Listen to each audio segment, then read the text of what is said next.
Nagre-request yung mga anak ko ng cheese stick. Pero syempre, dahil meron tayong tirang patatas at carrots sa rep, ay hindi lang pwedeng cheese stick ang gawin natin.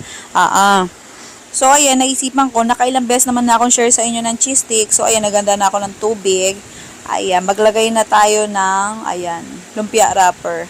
Bali, asawa ko naghimay na yan. So, ayan, para pagdating dito sa atin, pag sinare ko sa inyo, diretso na lang tayo, sir. Ayan, ganyan. Hulma-hulma.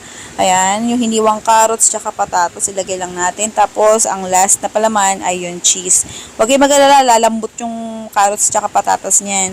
Basta, wag nyong biglain yung apoy, malambot yan. Oo. Hindi yan mahihilaw. Yung iba kasi akala hilaw, porque hilaw mo pinalaman. Maluluto yan, don't you worry. Try nyo magluto. Mas fresh kasi yung pagka-texture, mas masarap kainin pagka ganyan, kaysa yung lulutuin mo, igigisa mo muna bago mo ipalaman. Mas dry yun. Oo. Mas mantika. Okay, tapos ganyan lang gagawin yan. Shh. Ganyan lang gagawin yan. Tapos ulitin mo lang tong procedure na to. Tapos, ayan. Bali yung ginamit ko rito patatas at saka carrots. Actually, yan, 1 linggo na mahigit yan sa rep kasi dapat kinulang kasi ko sa sa karne na pang Shanghai. So, ayan, tinabi ko lang muna yan. Bali, kaya tumagal siya at mukhang fresh pa rin. Nilagay ko lang yan sa chiller tapos binabad ko siya sa tubig. Oo, ganun lang gagawin nyo. Kapag may sobra kayong hiniwang patatas, carrots, ganun lang ang gagawin. Oo, babara mo lang ng tubig tapos lagay mo na sa rep mo. Ganun lang. Kahit hindi sa freezer. Oo, tatagal na ang shelf life niyan. Tapos prito lang natin.